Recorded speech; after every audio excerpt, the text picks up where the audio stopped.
شاہ صاحب میرا سوال یہ ہے کہ کوئی ایک واقعہ جو ہمیں پسند نہیں ہے اور ناگواری ہے، اس میں سر تلخی ہے، اس کا کڑوا پن محسوس ہو رہا ہے سر، لیکن سر قرآن میں اللہ فرماتے ہیں، رب کی یہ بڑا ایک خوبصورت ارشاد ہے کہ ایسا ممکن ہے کہ جس کو تم ناپسند کر رہے ہو وہ بہت اچھا ہو، اور جو بہت اچھا تمہیں لگ رہا ہے وہ انتہائی برا ہو۔ یہ مفہوم آیت سر میں یہاں پر بتا رہا ہوں سر۔ میں سر جاننا چاہوں گا کہ کیا اچھا ہے کیا برا ہے۔ ہم تو سر سینسز پہ بلیو کرتے ہیں اور عقل بھی بڑی تھوڑی سی ہوتی ہے۔ ایک عام انسان کے پاس سر کوئی ایسا انٹیلیجنسیا نہیں ہوتا کہ سر وہ کسی کشف سے یا دعا سے جان سکے آنے والے دن کیسے ہیں۔ ایک عام شخص کیسے جان سکتا ہے کہ یہ جو برا ہے یہ اچھا ہے اور جو اچھا ہے یہ برا ہے؟ مسلمان کے لیے تو زندگی بڑی آسان ہے۔ ہمارا دین جو کچھ سکھاتا ہے اس میں دوہرا معیار، دو معیار، ایک کی بجائے دو، دوہرا نہیں، میں غلطی سے کہہ گیا، دو معیار موجود ہیں۔ ایک تو دین نے بڑا کلیئرلی ہمیں بتا دیا کیا چیز اچھی اور کیا بری، کیا ہمیں کرنا چاہیے کیا نہیں کرنا چاہیے۔ ظاہر ہے جس کے کرنے کی تلقین ہے وہ اچھا ہے، جس کے کرنے سے منع کیا وہ برا ہے۔ یہ ایک یارڈ سٹک یہ موجود ہے۔ دوسرا ہمارا ایمان کا ایک حصہ ہے کہ رب تعالیٰ جو کچھ کرتا ہے وہ بہتر کرتا ہے۔ رب کے تمام فیصلے انسان کے اپنے مفاد میں ہوتے ہیں، لیکن گڑبڑ وہاں ہوتی ہے جہاں ان معاملات میں ہم اپنی عقل کو استعمال کرنا شروع کرتے ہیں۔ ٹھیک سر۔ وہ اس طرح سے کہ زبان سے تو میں ضرور کہتا ہوں کہ میرا بھروسہ رب تعالیٰ پر ہے، لیکن در حقیقت میں بھروسہ اپنی عقل پہ کر رہا ہوتا ہوں۔ آپ کبھی دیکھیے کہ ہم دعا مانگ رہے ہوتے ہیں نماز کے بعد کہ یا باری تعالیٰ تو بہتر جانتا ہے کہ میرے حق میں کیا اچھا کیا بہتر، تو ہر حال میں میرا بھلا ہی چاہتا ہے، یہ میں جانتا ہوں۔ تو ساتھ ہی اس کو کہتے ہیں میری ٹرانسفر شیخ عمر میں کرا دیا۔ اب یہ جو دوہرا معیار ہم نے رکھ لیا، یہاں آ کے ہم پٹنا شروع کر دیتے ہیں۔ اگر ہم کسی طرح سے اپنے مائنڈ میں کلیئر ہو جائیں ایک بات پر کہ میرا کام وہاں ختم ہو جاتا ہے جہاں میں نے محنت کر لی، محنت شروع کرنے سے پہلے بلکہ فیصلہ کرنے سے پہلے میں نے خوب غور و فکر کر لیا، اپنی عقل جو اللہ نے عطا فرمائی، علم جو اللہ نے عطا فرمایا اس کے ذریعے سے، اور جب ایک بار فیصلہ کر لیا تو بڑی تدبیر کے ساتھ اس ڈائریکشن میں عمل شروع کر دیا۔ تو جو محنت جب ختم کر لی تو پھر رب پہ چھوڑ دیا نتیجہ کہ اب جو اللہ کر دے وہ بہتر۔ زندگی بڑی آسان ہو جاتی ہے آدمی کے لیے۔ آپ یہ فقیر لوگوں کو دیکھتے ہیں، ہمیشہ ہنستے کھیلتے نظر آئیں گے، بڑے پلیزنٹ موڈ میں ہوتے ہیں، کبھی انہیں منہ بسورے ہوئے نہیں دیکھیں گے۔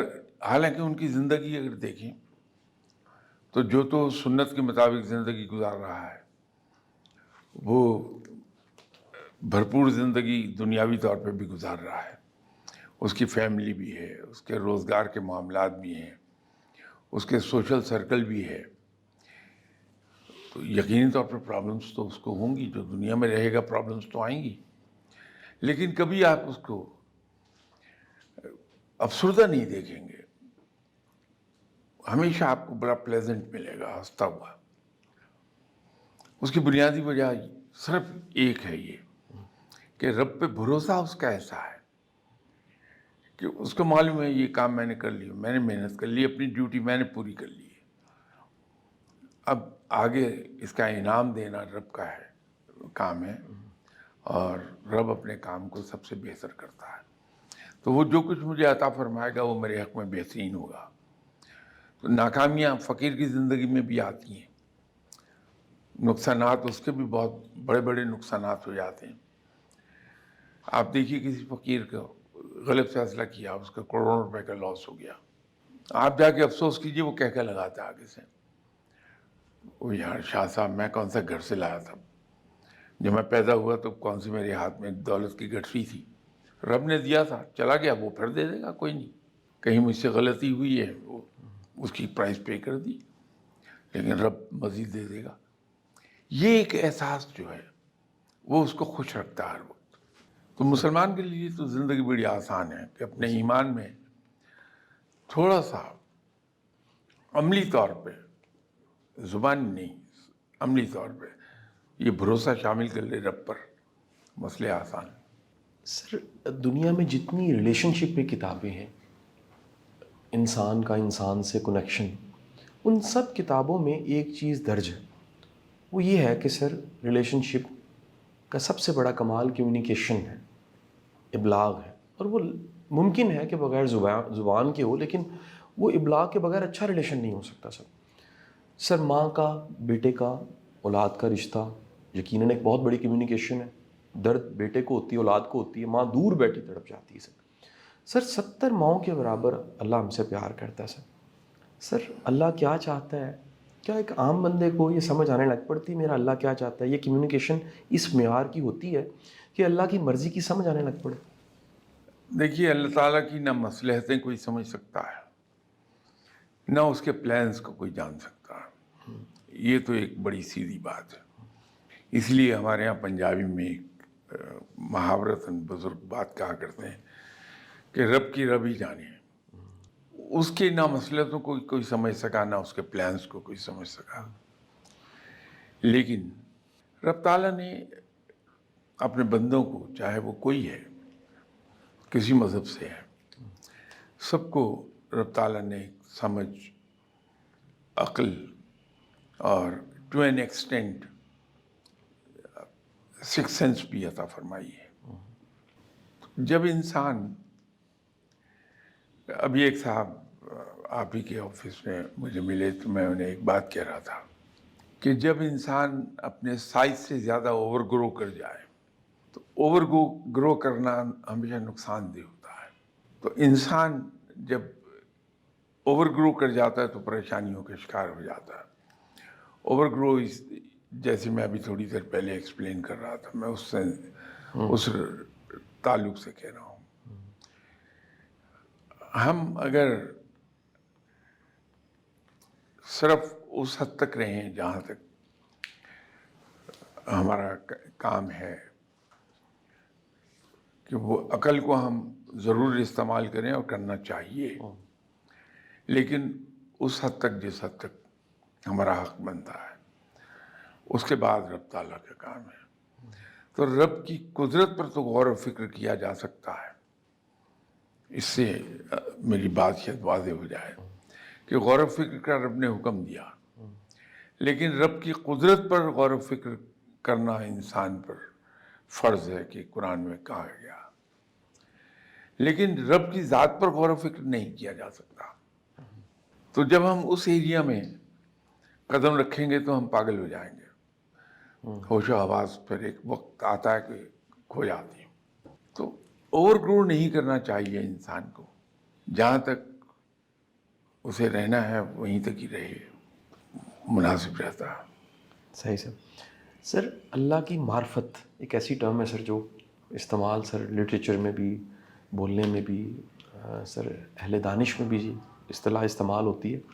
معرفت کیا چیز ہے سر، اور اللہ کی معرفت کو کیسے حاصل کیا جا سکتا ہے سر؟ یہ تمام چیزیں الفاظ کا کھیل ہیں اصل میں. جب ہم رب تعالیٰ کی قدرت پہ غور و فکر کرتے ہیں تو اس نے یہ جو کائنات بنائی ہے، اس کے مختلف راز ہمارے سامنے آنے لگتے ہیں.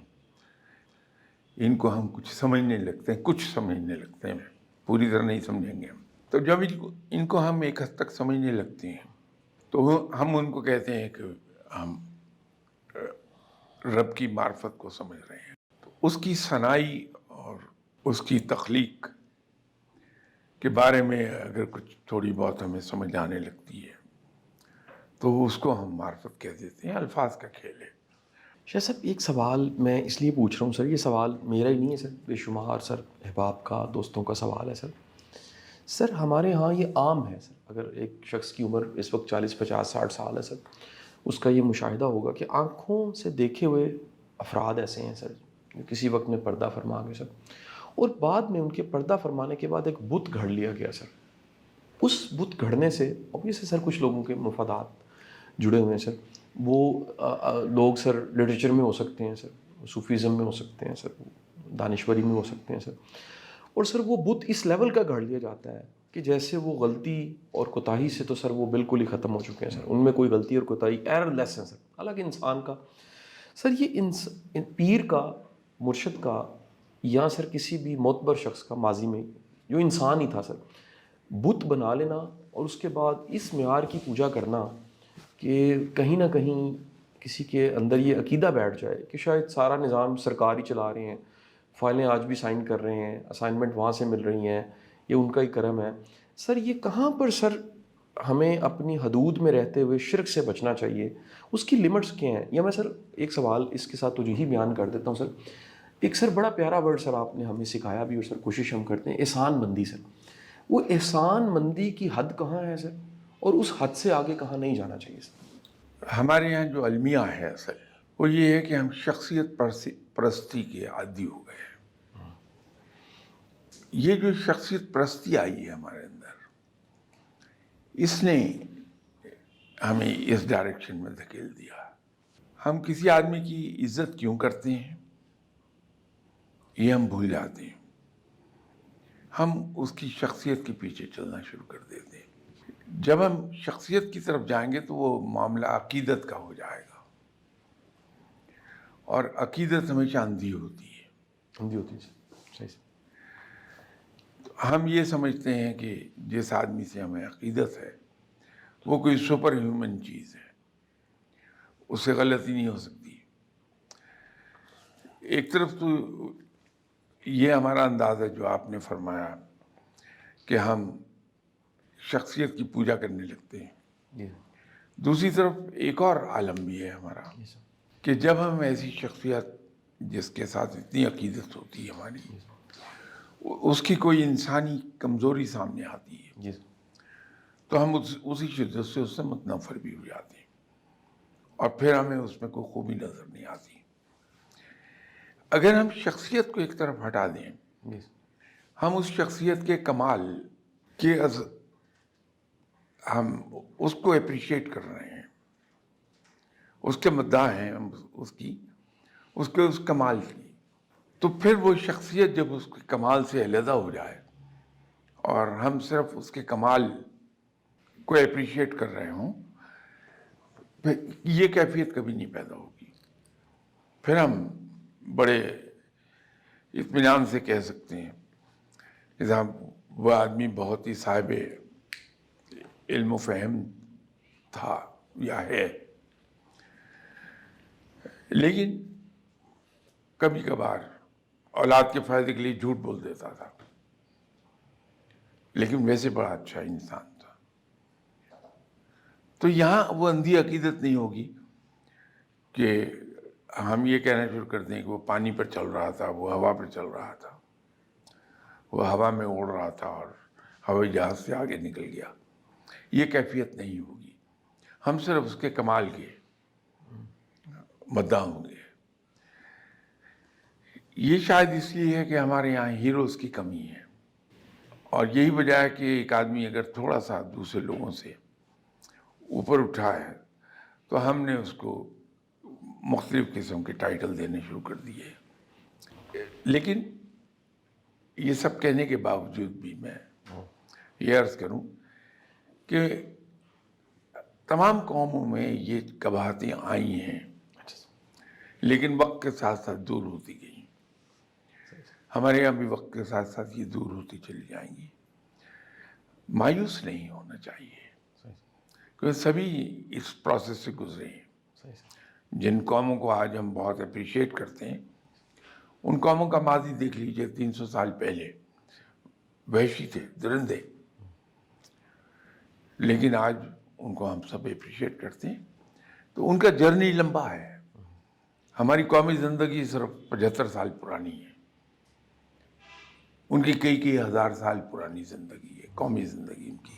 سر ہم سب کے لیے سب سے مقدم, سب سے محترم حضور کی ذات گرامی آپ سرکار صلی اللہ علیہ وسلم نے سر بے شمار ایسے خدشے احادیث میں ملتے ہیں جو خدشات امت سے تھے کہ میری امت کہیں مال کی محبت میں غرق نہ ہو جائے سر کیا سر ایک امتی، ایک ایسا امتی جو ولی اللہ ہے سر، اس کو سر احتیاط مانے وہ خدشات جو بعد بھی ہو سکتے ہیں اس کے پردہ فرمانے کے بعد سر، اس کو سر وہ ایڈریس کر دینے چاہیے تاکہ وہ شخصیت پرستی نہ ہو یا لوگ گمراہ نہ ہو یا اس کی ذات یا اس کا وجود یا اس کا نام بعد میں گمراہی کا سبب بن جائے سر؟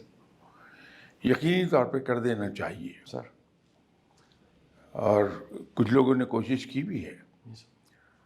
آپ ان کی اپنی لکھی ہوئی کتابیں، عقیدت مندوں کی نہیں، مریدین کی نہیں، بلکہ ان اصحاب کی اپنی لکھی ہوئی کتابیں، ان کو اگر آج بھی پڑھیں تو آپ کو ایک چیز نظر آئے گی کہ انہوں نے اپنے آپ کو ایک انسان ہی گردانا ہے، اس میں بڑا زور دیا ہے کہ میں ایک ایسا انسان ہوں جس میں سب انسانوں کی طرح خامیاں بھی ہیں اور گناہ بھی ہوئے ہیں، مجھ سے اپنے آپ کو گناہ گار لکھتے ہیں۔ ان کی کتابوں میں کہیں ان کے کشف و کرامات کا ذکر نہیں ہوا، اگر کہیں ذکر آیا بھی ہے تو انہوں نے اس کو کنڈیم کرنے کا ذکر کیا ہے۔ یہ جو اولیاء کرام گزرے ہیں یہ بڑی شدت سے کنڈیم کرتے ہیں ان چیزوں کو، وہ اپنے ارد گرد لوگوں کو اکٹھا ضرور کرتے رہے، لیکن وہ اکٹھا کرتے رہے ہیں اسلام کی تبلیغ کے لیے، دین کی ترویج کے لیے، صحیح سر، کہ ان کے پاس آنے والے لوگ ادھر کو دین کی طرف چلے جائیں، اور دین وہ جو ان کی زندگیوں میں پریکٹیکلی امپلیمنٹ ہوا ہو، ان کے کردار دین کے معیار کے مطابق ڈل جائے۔ لیکن ہوا یہی ہے کہ ان کے انتقال کے بعد بات عقیدت سے شروع ہوئی اور وہ شرک تک جا پہنچی۔ لیکن اب مرنے کے بعد تو آدمی کے دنیاوی اعمال منقطع ہو گئے، دنیا سے تعلق ختم ہو گیا مرنے کے بعد اس کا۔ اب وہ آ کے تو روکنے سے رہا کسی کو، لوگ یہ کر لیتے ہیں کہ اس غریب کا کوئی قصور نہیں کہ اس کو برا کہا جائے، یہ لوگ ہیں۔ سر ایک سوال سر میرا پھر ایک کتابوں سے بھی جڑتا ہے، اور سر ایک کہہ لیجیے آج کے زمانے کے آج کے برین کا کویشچن ہے سر۔ سر قسمت ایک ایسا موضوع ہے جس پہ ہم سر کئی دفعہ بات تو کر چکے ہیں سر، لیکن سر جو ماڈرن لٹریچر ہے سر اس پہ، وہ سر ایک ون لائنر اس میں سر ملتا ہے، ملتا جلتی ہے سر ایک کانسیپٹ کے ساتھ سر، یعنی ایک ہی بات ہے لیکن مختلف انداز سے بیان کی اٹس جسٹ اے پریکٹس، اتنی پریکٹس، اتنی تیاری کہ کسی اپرچونٹی کو سمجھا جا سکے اور اس کو پکڑ کے استعمال کیا جا سکے۔ لک کی ڈیفینیشن ریشنل، لاجیکل، عقلی طبقے میں سر اس طرح کی پائی جاتی ہے سر۔ سر میں پوچھنا چاہوں گا کہ قسمت تیاری ہے یا قسمت عنایت ہے کہ وہ انتخاب کر لے ہمارا سر؟ کیا یہ دونوں چیزوں کا کمبینیشن ہے سر؟ یہ دونوں چیزوں کا کمبینیشن ہے، اور اس کے وضاحت جناب حضرت علی کرم اللہ جو نے فرمائی تھی، جو ہر بچے کو معلوم ہے کہ ایک ٹانگ اٹھائی جا سکتی ہے، اگر کوئی کہہ دے دونوں اٹھاؤ تو وہ نہیں اٹھا سکتا۔ وہ بات اتنی سی ہے کہ عطا بھی ہے اور کسب بھی ہے، تو تقدیر ان دونوں کا کمبینیشن بن جاتا ہے۔ بالکل صحیح سر۔ سر ایک اصطلاح اور سر ہم نے بہت اس پہ ڈسکشن کی، بات چیت کی، وہ آپ بھی سر کبھی اس کی وضاحت بھی کر دیتے ہیں، وہ سر سیلف سجیشن ہے سر، ایفرمیشنز ہیں سر۔ سر کچھ لوگ سر ایسا گمان ہوتا ہے وہ بڑے لکی ہیں سر، ان سے جڑی چیزیں کلک کر جاتی ہیں، وہ مٹی کو ہاتھ ڈالتے ہیں سونا ہو جاتی ہے، ان سے ساتھ جڑے لوگ کلک کر جاتے ہیں سر۔ کیا سر یہ اگین سر یہ ایسا ہوتا ہے یا سر ایسا لگ رہا ہوتا ہے سر؟ یہ اس میں سر کوئی کردار ہے قسمت کا سر کہ ایک شخص سے پوری نسل سنور جاتی ہے، ایک شخص سے پورا معاشرہ کھڑا ہو جاتا ہے سر؟ یعنی کچھ لوگوں نے سر اس کو اس طرح بھی بیان کیا ہے کہ جو بڑے لوگ ہوتے ہیں ان کے ہاتھ پہ ان کی تقدیر تو لکھی نہیں ہوتی، نیشنز کی لکھی ہوتی ہے سر۔ ایک جناح کے ہاتھ پہ تو ایک ملک کی آزادی اور ایک علیحدہ سے ملک کھڑا ہونا تھا سر۔ سر کیا کسی شخص کو اتنا خوش قسمت ہو سکتا ہے سر کہ اس کی لک کا افیکٹ سر دوسروں پہ بھی پڑے سر؟ شاید میں اس کو لک کا نام نہ دے پاؤں۔ اچھا سر۔ آپ نے جناب حضرت قائد اعظم رحمۃ اللہ علیہ ان کا ذکر کیا، آپ کبھی قائد اعظم رحمۃ اللہ علیہ صاحب کی زندگی کا مطالعہ تو کیجیے کہ وہاں پہ اصولوں پر کبھی کوئی کمپرومائز نہیں ہوا. وہاں انتہائی اونچے درجے کی دیانتداری موجود تھی، اور وہ دیانتداری دونوں طرح کی تھی، انٹلیکچوئل بھی اور فزیکل بھی.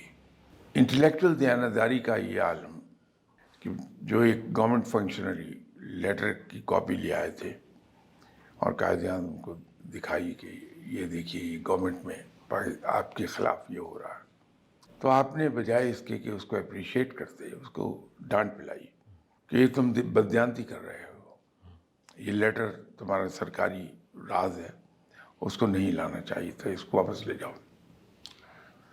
اب یہ انٹلیکچوئل آنیسٹی ہے بندے کی.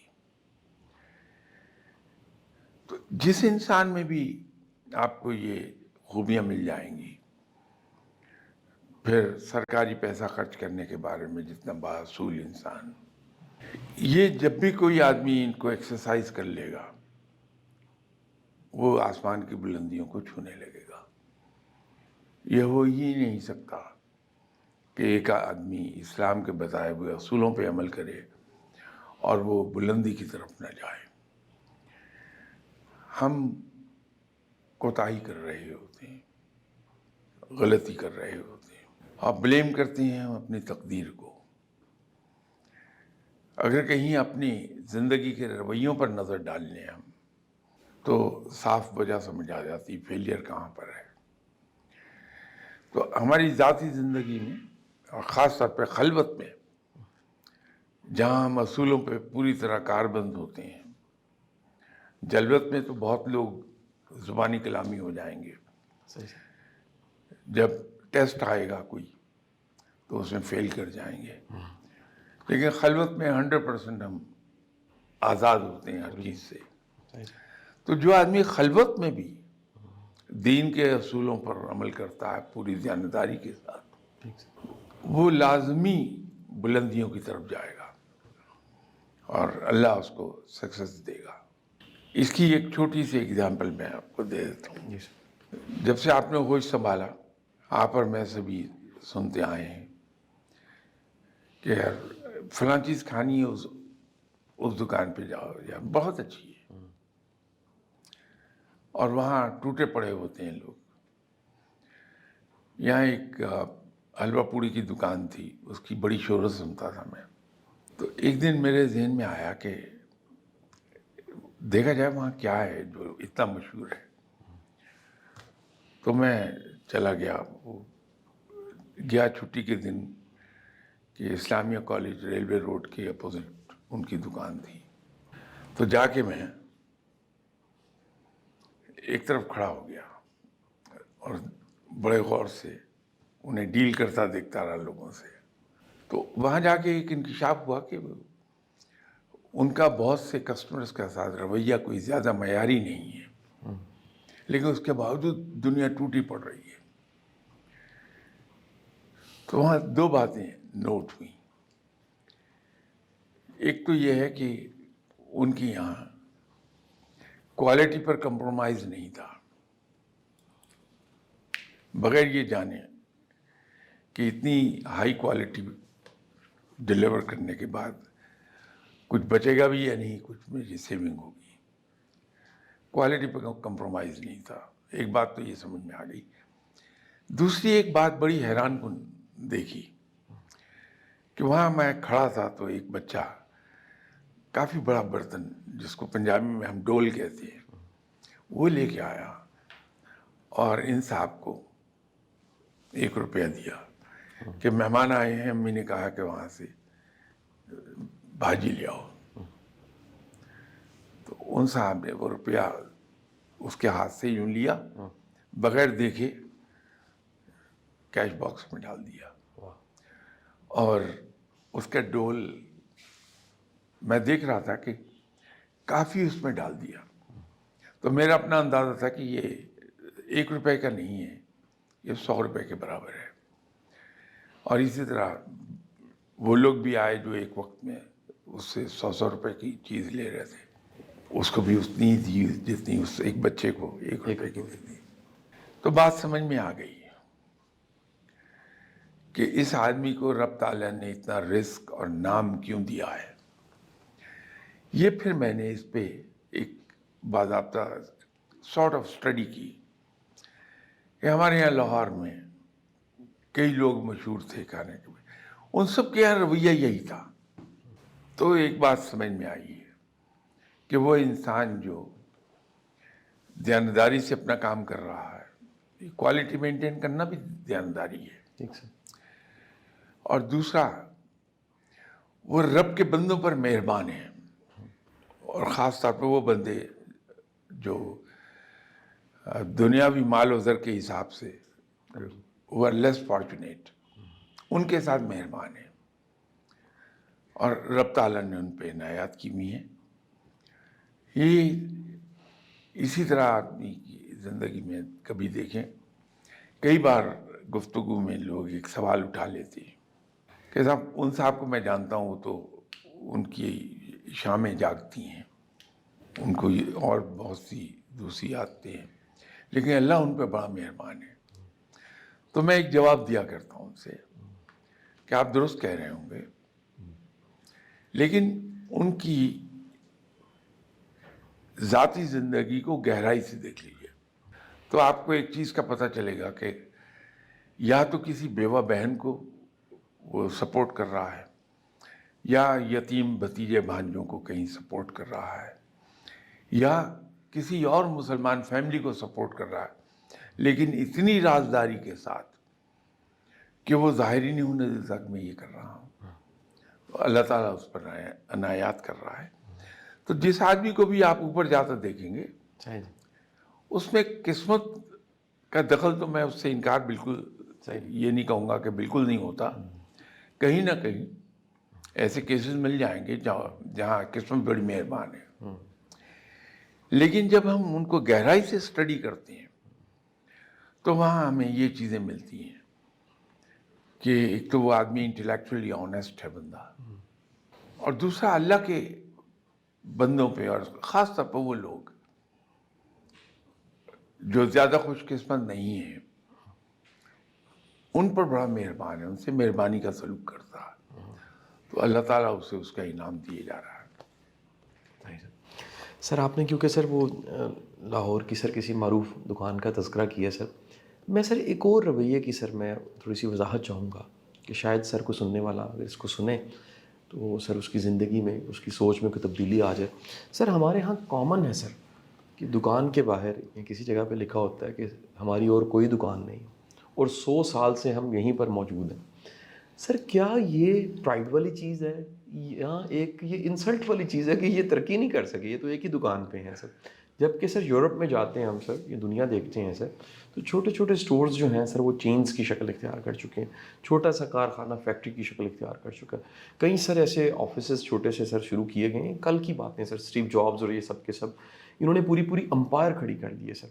تو سر یہ ہمارے ہاں یہ جو رویہ پایا جاتا ہے کہ اپنے ساتھ لوگ قبر میں علم لے کر چلے جاتے ہیں سر، اور اپنی دکان کے باہر لگا دیتے ہیں کہ 200 سال سے 100 سال سے ہم یہیں پر ہیں اور یہی اصلی اور آخری دکان ہے ہماری، یہ رویہ ٹھیک ہے سر؟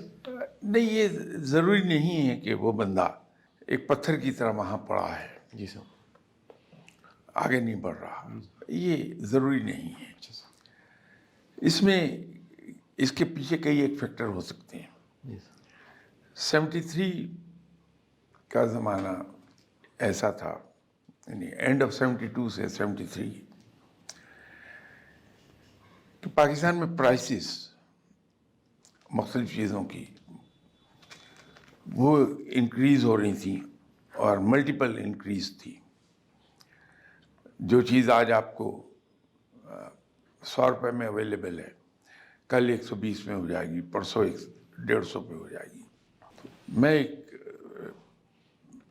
جو عمر میں مجھ سے دگنے سے زیادہ جن کا فرق تھا، ان کے پاس بیٹھا تھا گپ شپ مارنے کے لیے، کیونکہ ان کے پاس جا کے بیٹھ جاتا تھا جب ٹائم ہوتا تھا، کہ ان کا تجربہ بہت تھا زندگی میں، اور پڑھے لکھے بھی بہت تھے، تو ان کی باتوں سے بہت کچھ حاصل ہو جاتا تھا.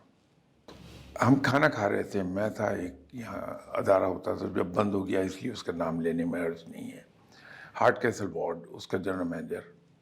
ہم بیٹھے کھانا کھا رہے تھے تو ان کو ٹیلی فون آیا، برانڈ روڈ کے کوئی تاجر بول رہا تھا. انہوں نے ان سے پوچھا کہ آپ کے پاس فلاں چیز ہے؟ تو کہنے لگے ہاں میرے پاس اسٹاک ہے. تو کہنے لگے کہ کیا قیمت ہے؟ تو انہوں نے بتائی قیمت. تو انسان نے کہا کہ کیا کر رہے ہیں آپ، اس کی قیمت تو آج یہ ہے. تو نے کہا میرے علم میں ہے کہ اس کی قیمت بہت زیادہ ہے، لیکن میرا مسئلہ یہ ہے کہ میں نے اس کو اتنے پہ خریدا تھا اور میں سمجھتا ہوں کہ 10% میرا حق ہے، تو میں اس سے زیادہ چارج نہیں کروں گا، تو تم کمالو اٹھا کے لے جاؤ سب چیزیں. تو میں ان کو بڑے غور سے دیکھتا رہا. تو جب کھانا کھا لیا تو میں نے ان سے پوچھا کہ یہ آپ نے کیا کیا، یہ ڈبل سے زیادہ قیمت دے کے جاتی ہے آپ کو یہ چیز. فرمانے لگے کہ یار گل ہے، پنجابی بہت پڑھے لکھے تھے لیکن بولتے پنجابی تھے، کہ یار گل ہے کہ میرا گزارا ہو جاتا 10% پروفٹ نال، تو میں وہ کما لیا ہے، تو باقی وہی تقدیر ہے، جنہ مرضی کما لے، لیکن میں 10% تو زیادہ نہیں لاؤں گا. اب یہ ایک رویہ یہ بھی ہے جو وہ بورڈ پر لکھا ہے کہ 100 سال سے ہم اسی دکان پر ہیں، ہماری کوئی برانچ نہیں ہے، کہ اللہ نے اسے قناعت عطا فرمائی ہے. وہ یہ سوچ رہا ہے کہ میرا اور میری اولاد کا، میرے رشتہ داروں کا گزارا اس میں ہو رہا ہے، تو میں لالچ کیوں کروں، آگے کیوں جاؤں. ایک فیکٹر یہ ہے. ایک دوسرا فیکٹر اور بھی ہے، بدنصیبی ہے وہ ہماری، کہ ہم ہر وہ چیز جو مشہور ہو جائے اس کی نقل ضرور کریٹ کر لیتے ہیں.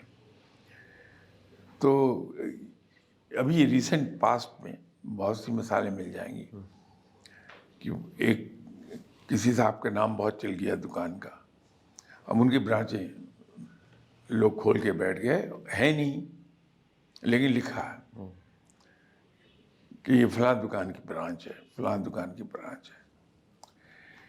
تو انہیں بورڈ پر لکھنے کی ضرورت یہ بھی پیش آ گئی، اس وجہ سے بھی پیش آئی ہوگی. تو اس کے کئی ایک ریزن بن جاتے ہیں، لیکن اس کو ہم بجائے کنڈیم کرنے کی کہ وہ پتھر کی طرح ایک جگہ پڑا ہے، ترقی نہیں کر رہا، ہم اس کو ایک الاؤنس یہ بھی دے سکتے ہیں. ہو سکتا ہے وہ قناعت پسند انسان ہے، پروردگار نے اسے قناعت عطا فرمائی ہے. میں کراچی گیا، وہاں میرے بہنوئی تھے، کام کاج سے میں فارغ ہو گیا، جس آفس کے کام سے جس سے گیا تھا. تو میں نے ان سے کہا کہ میں فاتح خانی کے لیے جانا چاہ رہا ہوں عبداللہ شاہ قاضی شہید کے مزار پہ. تو وہ اپنی گاڑی میں بٹھا کے مجھے وہاں لے گئے. فاتحہ پڑھنے کے بعد ہم واپس آ رہے تھے تو مجھے کہنے لگے کہ یار میں زندگی میں فاتح خانی کے لیے مزاروں پہ گیا تو میں نے صرف ایک موقع پر رب تعالیٰ سے کسی مزار پہ فاتح خانی کے بعد رب سے دعا مانگی، تو وہ دعا قبول ہو گئی. تو میں نے ان سے کہا کہ کب کی بات ہے؟ کہنے لگے میرا نکاح تھا میری ہمشیرہ کے ساتھ، میں نکاح پر آیا ہوا تھا، نکاح سے فارغ ہو کے میں داتا صاحب گیا، وہاں میں نے رب تعالیٰ کے حضور دعا مانگی کہ یا باری تعالیٰ تو مجھے قناعت عطا فرما دے، اور رب نے مجھے قناعت عطا فرما دی. اور واقعی میں نے دیکھا انتہائی قناعت پسند، اگین پڑھا لکھا آدمی، بڑے اچھی پوزیشن پہ کام کر رہا، بڑی فیٹ سیلری اس زمانے کے حساب سے وہ لے رہے تھے، لیکن قناعت اس درجے کی تھی کہ میں نے اس بندے کو کبھی یہ خواہش کرتے نہیں دیکھا مجھے یہ مل جائے، مجھے یہ مل جائے. تو یہ قناعت میں خود بھی اشش کر اٹھا ان کی اس بات پہ کہ رب تعالیٰ سے مانگا تو کیا مانگا کہ مجھے قناعت عطا فرما دے. یہ خوش نصیب لوگ ہیں جن کو رب نے قناعت عطا فرمائی ہے. صحیح اور وہ صرف اتنا کماتے ہیں جس سے ان کا گزارا چلتا جائے، صحیح صاحب لالچ کی طرف نہیں جا رہے۔ یہ اللہ کی رحمت ہے میرے نزدیک تو، کہ ایک بندہ اتنا قناعت پسند ہو جائے۔ صحیح سر ایک سوال سر، ہمارے بے شمار ایسے احباب کچھ سول سروسز میں تھے، کچھ نے بزنس کیا، سر وہ سوال کرتے ہیں کہ جب ہم کامیاب ہو جاتے ہیں، نمایاں ہو جاتے ہیں، تو سب سے پہلا حسد کا وار یا حاسد اپنے ارد گرد کے لوگ ہوتے ہیں۔ ان سب کا سر کہنا یہ تھا کہ ہم کون سا کوئی ایک دو عمل ایسے سر اپنائیں کہ اس حسد سے بچ سکیں، کیونکہ اب تو مقابلے کا امتحان پاس ہو گیا، کاروبار چل گیا، کچھ بھی زندگی کا یعنی نمایاں ہو گئے سر تھوڑے سے، تو وہ سب سے قریبی لوگوں کے حسد کے وار سے یا ان کے ایک کہہ لیجیے نفرت سے کیسے بچا جا سکتا ہے سر؟ بہت آسان سا کام ہے، دو طریقے سے۔ ایک تو انسان اپنے مخالفین اور حاسدین پر مہربان رہے اور صدق دل سے، اس لالچ میں نہیں کہ اللہ میرا بھلا کر دے گا، صرف اس لیے کہ سنت ہے کہ اپنے مخالفین اور حاسدین پر مہربان رہے۔ ٹھیک سر۔ دوسرا یہ ہے کہ رب تعالیٰ نے تو قرآن میں حل دیا ہوا ہے، تو ہم سورہ فلق پڑھیں، سورہ ناس پڑھیں، اللہ بچاتا رہے گا۔ صحیح سر، بڑی مہربانی سر، بہت شکریہ سر۔